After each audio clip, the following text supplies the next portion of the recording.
Dhuman dhufuu keenyaafuu karaan nageenya waan ta'eef baga nagaa taane dhaloonni keenya bitaa mirgaa kaaba kibbaa bahaadhiyaa bakka jiru wal argee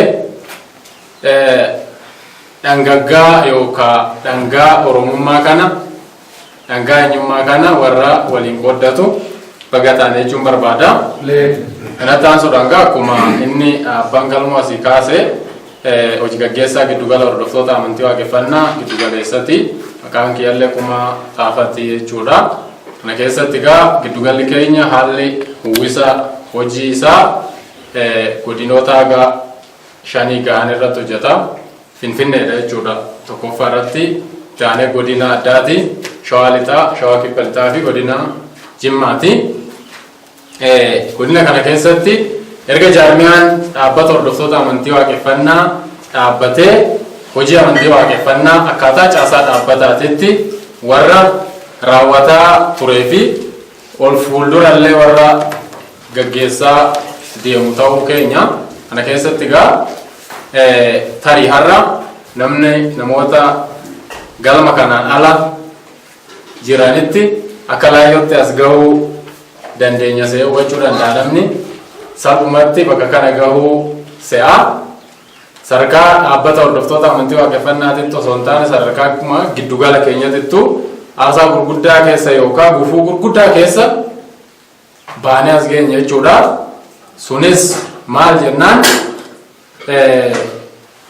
bofallee silaa bakka mataa dha'uu jechuudha. Yoo mataa dha'uu baate hin duumire mataa dha'uu waan ta'eef akkaataan teessuma giddugala keenyatii fi bakki uummanni Oromoo irraa aadaa fi eenyummaan isaa cabee gidduu biyyaa kanaan dura biyyaa kana waan ta'eef fuulleffannaan warri ijaaramuu uummata Oromoo hin feene warri uummanni Oromoo akka of ta'ee wal ta'ee waan isaati irratti abbaa ta'uu hin feene dhiibbaa gurguddaan irratti taasisaa turanii sana haasa'uun nullee hin barbaachisu.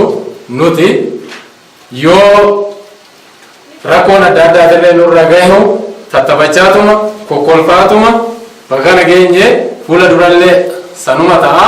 Kana kan ta'ee fi namni umurii irra jiru kanaan yoo bobboonye warri umurii nu dura jiran abdii waan nurraa kutataniif bobboon nu barbaachisu.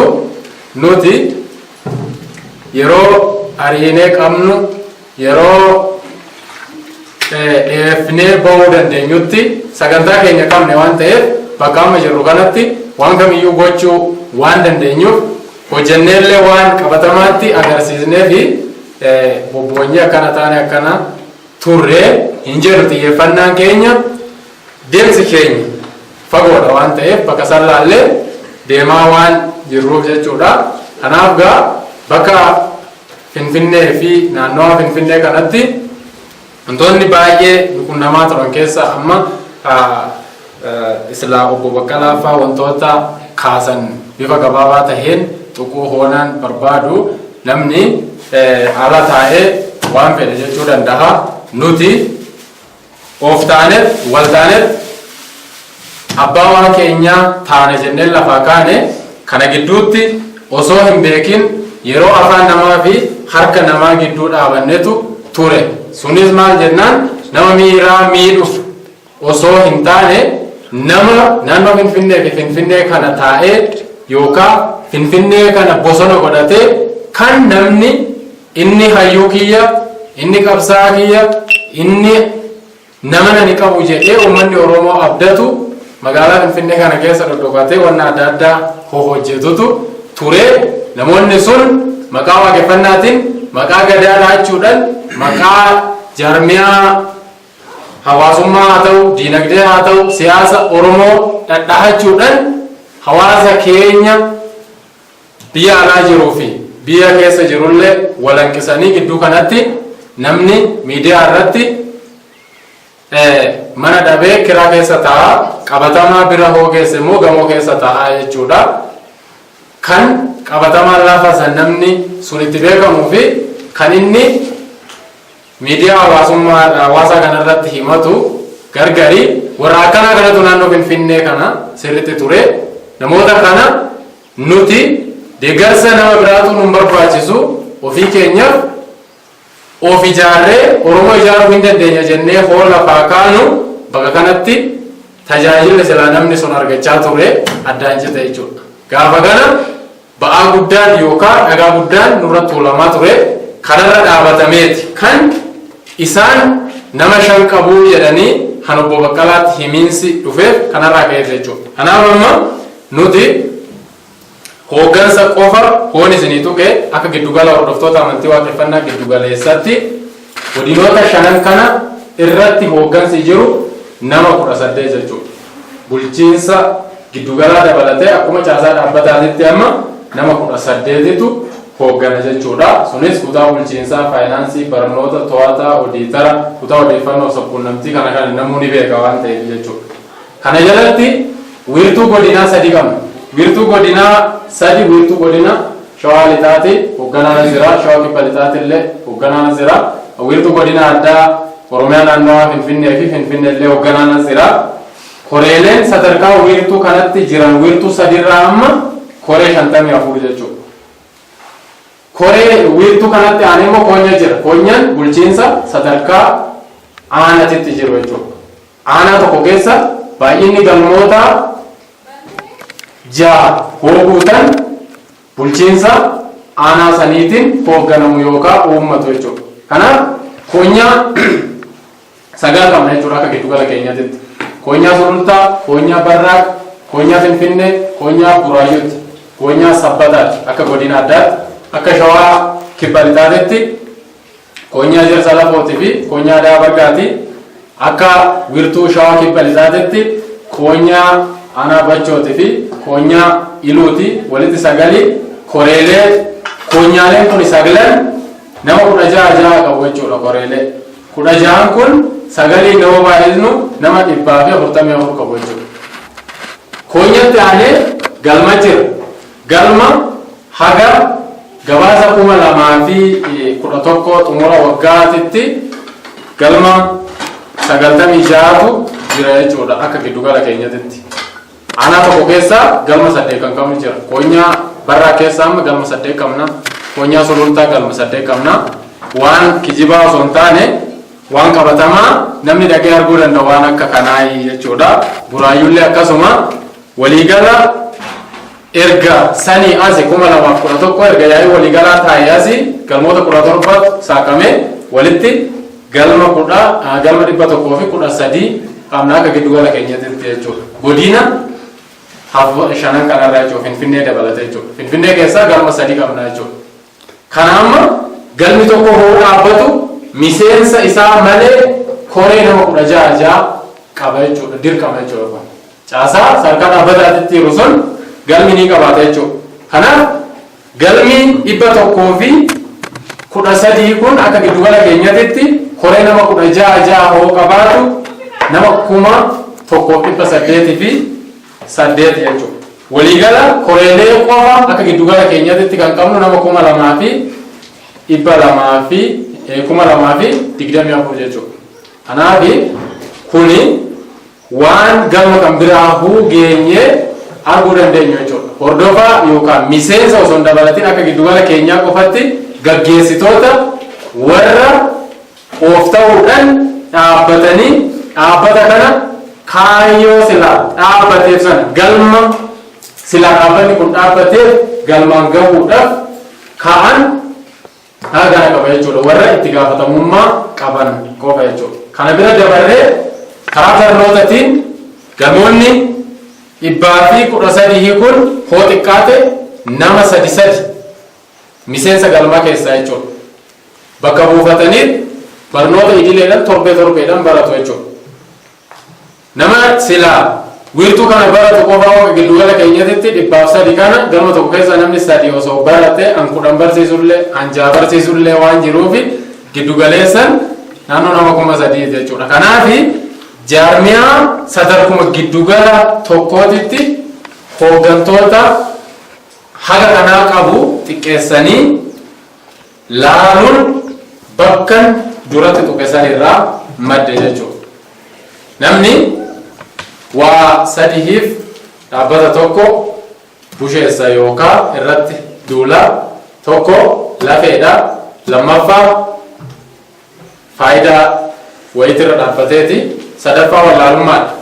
Haa ta'uuti nuti jaarmiyaa uummata Oromoo deebisee ijaaru waan ta'eef wallaalanillee keenya inni faayidaadha waan kana hojjetullee hoo ta'e keenya silaa'uu kan lafee walitti hin qabne homaa dubbachuun nu barbaachisaadha. Kan isaan nu barbaachisu bitaa mirgattuu rakkoo gurguddaan nurra turullee gama kamiiniyyuu tarii waan xiqqaa dhagaan taasisaan biyya kana keessa yeroo dhiyoo waan turanii fi warri yeroo waggaa tokkoo fi isaa ol immoo biyya kana keessa deeman waan nuti hin qabne gurguddaa nurra ka'aa turanii. Haa ta'uuti waa sana hundaa dugdatti baannetuma dhagaa dhaabbata kanarratti guuramaa ture walitti qabnee dhaabbata kana asiin geenye of fuuldurallee kuni itti fufaadha. Haala saniin namni kamiyyuu hubatee dhaabbata kanallee maqaa hin qabne waamuu barbaachisaa waan hin ta'e haala saniin beekamuu qabaafin kana kaasee kanaaf gaa nuti namni dhaabbata hordoftoota amantii waaqeffannaa hoo jennu dhaabbata kanaan ala taa'ee akka hojii lammaffaatitti faa laaluu danda'a jechuudha. Nuti jireenyi illee of ta'uu waan ta'eef namni yoo of ta'uu baate gonkumaa jireenya waan hin qabneef kun hojii dhuunfaa isaa qaburraa dhiisee jireenya isaa dhiisee jira jechuudha. Bu'aa waan kanaa gatii waan kanaa baree jechuudha.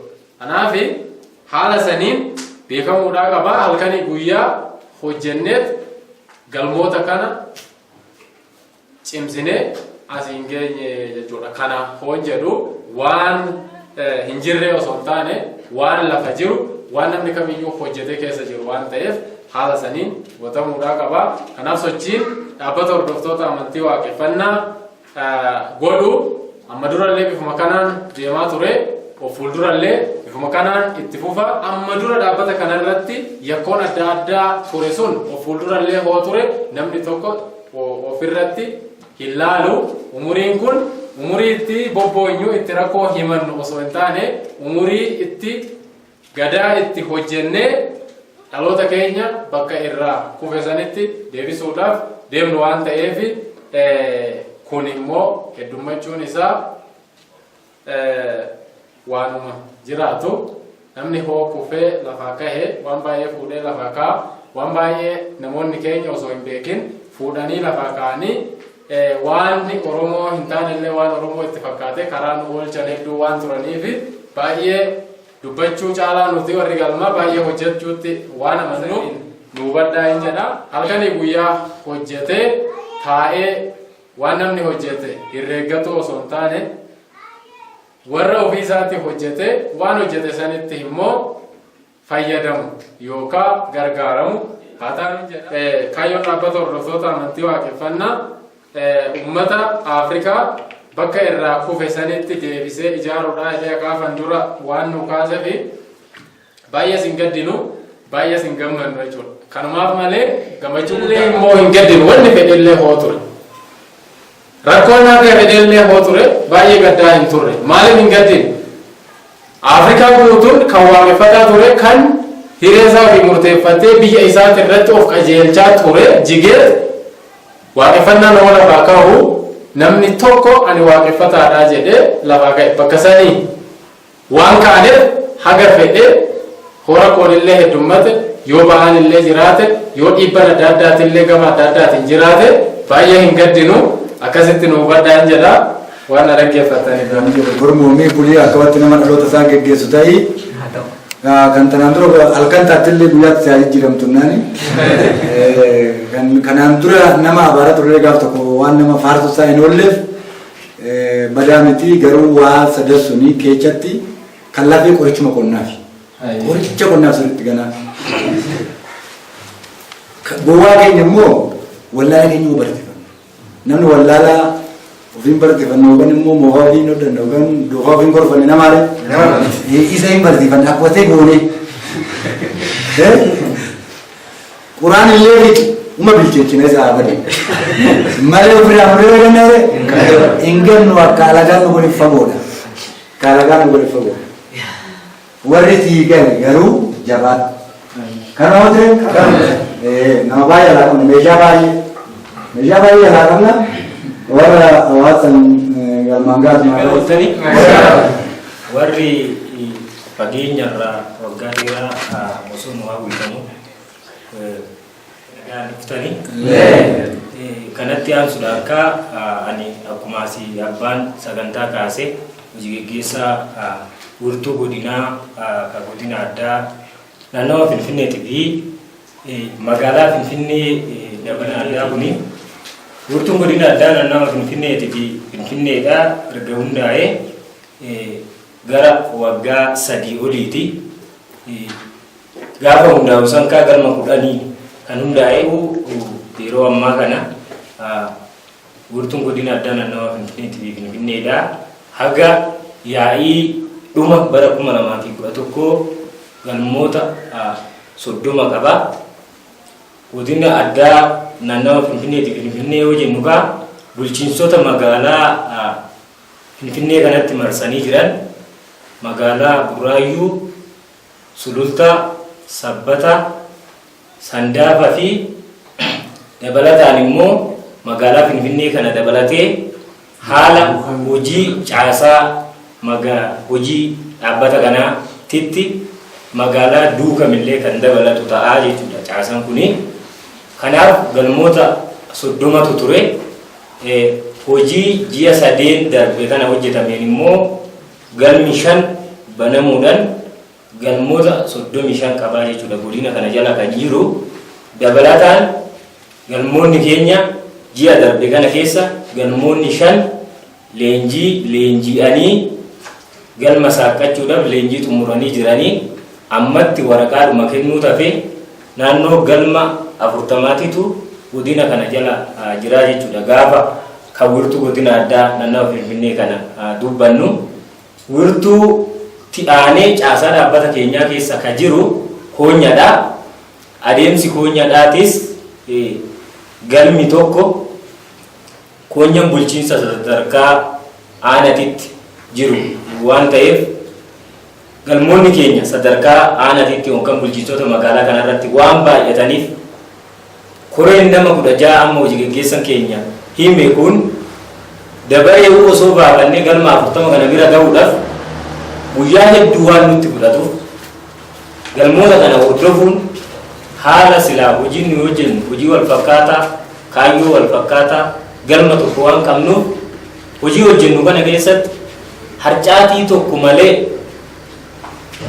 hojii hojjennu milkeessuudhaaf jecha koonyaa qabaa jechuudha. Urtuun godina addaa naannawa Finfinneedhaa kuni koonyaa 5 hoogganama bulchiinsa sadarkaa aanatitti jiru jechuudha. Akka dhaabbata keenyatti koonyanii koonyaaleen kunis koonyaa Sulultaa, koonyaa Barrak, koonyaa Burraayyuu, koonyaa Sabbataatii fi koonyaa Finfinneeti.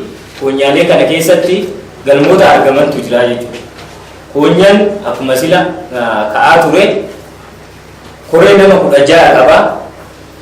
Koonyaa Sulultaatirraa yoo dubbachuu fedhe amma koonyaa Sulultaa galmoota 8 qaba jechuudha. Galmoota 8tu bulchiinsa magaalaa Sulultaa keessa qofa jira jechuudha. Aanaa Sulultaa dabalatee galmoota 8 jiru kun hooggansa mataa isaatiin hordofii caasaa dhaabbata keenyaa keessa wirtuutiin hoogganamaa jechuudha. Dabalataan darbee koonyaa Barrak galmoota 9, koonyaa Finfinnee magaalaa Finfinneetitti galmoota 3 argaman haala hojii dhaabbata kanaa milkeessuu keessatti immoo galmoota naannoo magaalaa duukamitti galma 2 argama. Isa lamaan walitti daballee galmoota 5 koonyaa Finfinneetiin hoogganamaa. Sunis garana yoo dhufne koonyaa Burraayyuuti. Koonyaan Burraayyuu galmoota 7 qaba. Sunillee hooggansa mataa isaa kan qabu jechuudha. Karaa darbee koonyaa Sabbata Hawaasii godina addaa naannawa Finfinnee keessaa koonyaan jiru tokko koonyaa Sabbata Hawaasii sun immoo galmoota 6 qaba. Walitti galmoota 35 an amma hojiirra jiru jechuudha. wanni barbaachisummaan koonyaa kana wiirtuun bulchiinsi wiirtuu kun wanni koonyaa kana hundeessineef hojiin hojjennu keessatti galtee fi galma deemnuuf waan qabnuuf fedhii Oromoon galma isaatiitti galuudhaaf amma qabu baay'ee dabalaa waan jiruuf hawaasa diigamee ture akkana jigee waggaa dheeraa ture kun deebi'ee gaafa ijaaramu baay'ee waan nama rakkisu mala tooftaa waan barbaadu hooggansi koonyaadhaa kun hojii tokkoon galmoota keenyaa sirriitti beeka barnoota kennan akkamitti akka baratan sagantaa isaanii akkamitti akka geggeeffatan hunda hordofee hojii dhaabbata kanaa milkeessuudhaaf kan hojjetamaa jiru. Dabalataan akka kanaa ol hojiin akka wiirtuu kanatti hojjetamu keessaa tokko akkuma amma namoonni hedduun kaasaa turan bakkuma Finfinnee kana cimaa jechuudha. Bakka Finfinnee kana cima.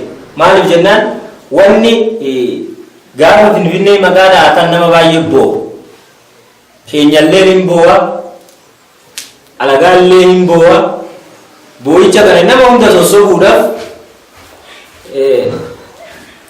nama waa beekutu waan kana waliin qabee ogummaadhaan deemanii. Kanaaf yeroo baay'ee hojii hojjennu keessatti magaalaa Finfinnee kana naannaa isaa irratti xiyyeeffannaa jechuudha hojii hojjennu keessatti.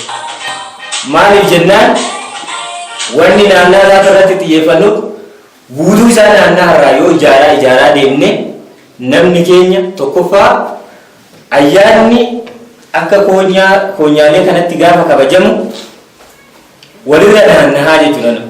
Uummanni magaalaa kana keessa jiru waan kana akkuma xiqqoo hubachaatii yoo deemu namni keenyallee waan bakka itti bade warra se'aa jedha.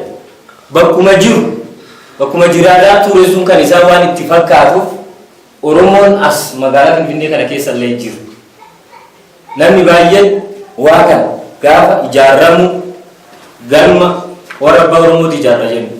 Xinnoo fedhiinii fi of kennuun waan hin jirreef xiyyeeffannoo keenya irra guddaan koonyaalee naannaatti jiran kana amma immoo waggaa kana keessa namni haalaan gara Finfinneetti illee namni keenya dargaggeessis waan galaatii jiruu fi galmoota iddoo baay'eetti ijaaruudhaaf baay'ee waan nama rakkisuuti miti yaa ta'uti dhiibbamnee waan irraa baaneef galma barbaadanii argachuun rakkoodhaa jechuudha. Akka wiirtuu keenya keessatti waa'ee Finfinneetti irraa gaafa dubbanne maaliif wanni mana qabu walagaa waan ta'eef sagantaan nuyi qabnu immoo waliin faallaa waan ta'eef nuyi Oromoo ijaarraa inni Oromoo diiga waan ta'eef wanni kun wal simuu didee hojii keenya keessatti bu'aa bayii ta'a.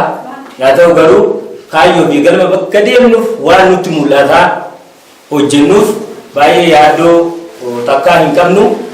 Hojiin akka wiirtuu keenyatti jiru bifa gabaabaa ta'ee sagantaa keenyallee baay'ee dheeraa waan tureef hagana woon irraa jee ni gahaa bal'aa waan hojjennuuf walii himuudhaa ol silaa koreelee keenya fageenyarraa dhufe kanumaaf himaa jirra malee kuusilaa walumaanuu waan hojjetaa oollu dhibnee walii himuun rakkooleen bu'aa bayiin nu qunnamaa jiru ture. Baay'ee walii himuun barbaachisaa miti. Namni kaayyoo beeku immoo baay'ee waan duubaa san caalaa bakka sanaa deemu san laalaa deema waan ta'eef haganuma hojjee ni gahaa waan na dhaggeeffattaniif galatoomadha. Galatoomii jajjabaatu jennaan egaa warra Finfinneeti hogganta keessa fidaa jennaan ammas goba keessa dhuftanii maaf inni jennaan bar dhufanii yeroo tana gaggeessaa giddu galaatti obbolammaa barbaade barnoonni obbolammaa naan waan jeen hogganta nama nan dhawanii ajeennan mattaawaa mageetiin naan jeen gaafa mattaawaa laalu anuma maqaan isanuma jara waamatu waaqaa bulchiinsatti kennee ol baseeni nuwaa subsiisanii irraa dubbannaan achumatti mata dubbini kanaaf nama hoggansanii as babaatu akka waan tokko hin jenne faayidaa baay'ee waan ta'u kanaa kan jenne fiigan mataanitti walirraa dubarsa. Tole hunda dura warra silaa gartee guyyaa arraa kana carraa kiiree argatanii biyya hambaa ta'aa turanii guyyaa arraa kana immoo dhaloota biyya ofiitii qabaniin baga wal agartanii jiranii. Tole dursa maqaan koo Faayisaa Lammaa jedhama. Kanan irraa dhufe galma tulluu biyyooti jechuudha. Ganda biyyoo gidii keessatti argama. Akka galmaatti waayuu galmaati. Akka immoo wiirtuu godina Shawaa Lixaatti geggeessadha jechuudha. Kanaaf akka waliigalaatti waa hedduu dubbatame. Wanni dubbatame immoo uummanni Oromoodhaa silaa dubbii haaftee dubbatan malee nata feefillee waan dubbanneefi wanni dubbatame akka jirutti ta'ee wiirtuu hoggaa dhugaa akkuma silaa ibsamaa ture hojii amantii waaqeffannaa sadarkaa godinaatti itti dhiyeenyaan galmoota godina san keessa jiran qajeelfamaa fi caasaa hojii amantii waaqeffannaa babal'isuu fi hubannoo uummanni Oromoo silaa argachuu qabuu fi bakka kana irraa kuffisan barnoota silaa bakka irraa kuffisatti deebisuu danda'u qixa sirrii ta'een barnoonni gama biraa qabuuf caasaan hojii amantii waaqeffannaa sadarkaa wiirtuu kana hojjetaa jechuudha. Amma durallee baay'ee ibsitti kennamaa ture. Kanaaf akka wiirtuu godina Shawaa Lixaatti gabaasa silaa bara 2011 xumura waggaatti irratti galmoonni akka wiirtuu godina Shawaa Lixaatti jiranii naannoo galmoota 18ti. Haa ta'uti immoo hojii kurmaana bara 2012 keessa kurmaana tokko xumura irra jirra. Galmoonni silaa sochii garaagaraa leenjii garaagaraa hubannoo garaagaraa kennuudhaan galmi silaa kurmaana kanatti illee karoorfanne galma 2 saaqudha. Haa ta'uti immoo nuti amma dura galma 6 kurmaana keessatti bannee jirra jechuudha. Walumaa galatti akka wiirtuu godina Shawaa Lixaatti galmoonni jiran galmoota 24 jechuudha. Waan baay'ee boon dubbachuu baadhee dhaamsina silaa siin dabarfadhu warra silaa gartee bakka silaa irraa cabee fi bakka irraa kufee beekee bakka ammoo silaa irraa kufnee fi bakka irraa cabne sanitti deebi'uuf teenyee osoo hin taane raabnee osoo hin taane jireenya dhuunfaa fi faayidaa dhuunfaa garaagaraatiin atamnee osoo hin taane warra halkanii guyyaa tarsiimoo baafatee imaana dhalootaa galmaan ga'u yaataan siin jedha ani dhaamsa qabasuma irrattan xumuraa galatooma. Tole nagaa jirtu. Akkasuma dhaloonni keenya warri dhaloota qabna jettanii barbaacha yookaan kallattii hundaan galmoota keenya to'achuudhaaf nutti dhuftan baga nagaa dhuftan isiniin jenna. Akkasumallee baga nagaan ija nagaatiin fuula ifaan ol agarreen isiniin jedha. Kanaaf waliigalatti waan bal'aan ka'eera wanni bal'aan jedhameera jechuudha. Wanni haaraa wanni itti daballu hin jiru akkuma abbaa sagantaa kaase godina Shawaa Kibba Lixaarraa ufni jechuudha. Hojii gaggeessaa wiirtuu godina Shawaa Kibba Lixaati. Galmoonni wiirtuu godina Shawaa Kibba Lixaa jala jiran immoo haga galmoota 20ti. Mallee caasaan wiirtuu kana jalatti caasaan koonyaa ni jira. Koonyaa lama qabna jechuudha. Koonyaa Iluuti fi koonyaa Bachooti jechuudha. Teessoo wiirtuu godina Shawaa Kibba Lixaa magaalaa Tulluboollooti jechuudha. Aanaa Bachoo magaalaa Tulluboollo keessatti argama. Teessoo wiirtuu godina Shawaa Kibba Lixaati jechuudha. Akkasuma immoo teessoon koonyaa Iluu magaalaa Tajii galma Malkaa Tajiitti argama jechuudha. Koonyaan Bachoo galma Tulluboollo magaalaa Tulluboollotumatti argama jechuudha. Kanaaf hojiin amantii waaqeffannaa bifa kanaan caasaaleen dhaabbata hordoftoota amantii waaqeffannaatiin bifa kanaan masakamee waliin dalagaa keenya akkuma caasaa dhaabbata gadi dhufetti caasaadhaan nu bira gahee hojii keenya idilee bifa kanaan hojjannaa jechuudha. Magaalaa Walqixxee keessatti galmallee haga achi qabnutti bifa saniin hojii keenya hojjannaa haga Jimmaa gahaa jechuudha. Adeemsi wiirtuu godina Shawaa Kibba Lixaa haga Jimmaa fi naannoo Ashiitti deema jechuudha. Kanaaf waliigalatti karaa hojii amantii waaqeffannaatiin bifa kanaan hojjannaa baga wal agarree baga walitti dhufnee isiniin jaa walitti dhufeenyi keenya tun immoo kan bu'aa buustu bakka oomishaan waa taatu horaa bulaa jabaadhaa jiraadhaan isiniin jedha. Fayyaa ta'aadhaa gara itti deebi'amu. Walumaa galatti gaggeessitoonni keenya wiirtuu raakaayaan giddu galeessa irratti jirtan akkaataa wal bartaniif yaadatanii dabartan kana wanni guddaan dhaabbanni hordoftoota amantii waaqeffannaa nama faayidaa barbaaduufillee akka kumaan jedhan dhibbaan dhibba Oromoon hoggaaf ta'e namni faayidaa barbaadu faayidaa guddaa argata inni amma walitti.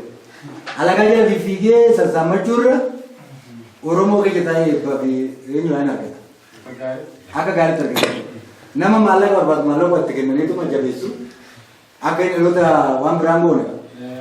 Akka dhaloota keessatti abaartanuun Oromootu wal dhabee rakkoon nutti dhufe malee gaafa wal taanee nama keenya hundaa akka inni barbaadutti qabachuudha hiree qabna mataa fi miilli tokko ta'a waan ta'eef amma kaatuun mataa nama biraa jala qabata kuun miila nama biraa keessa qalbata kuun harka bakka biraa kaayyata rakkoolee sassabuudhaaf immoo furmaanni waaraa of ta'uudha akkamatti warra of ta'ee wal ta'ee abbaa waan isaa ta'u haataan isin jedhu heera fi qajeelfama warra keenyaa san malee immoo akkanatti sakattaanii keechaa fuudhaa jirra waan ta'eef gabbara namaa waan alagaa waan Oromoof hin tolle waan Oromoof hin tolle takka ofitti hin manna. Kanaaf numaa yaada malee nuuf yaaddeenyaadha nu bira jiraadha isin bira jirraa seenaa keenya dadhabbii keenya waan isin irraa baqattan itti rakkattan dhaloonni galmaan ga'u gadaan itti wanni keenya galma ga'u kanuma waan ta'eef waa takka nu dhibbaanne baamanna garuu isin amma amantan egaa isin deemna.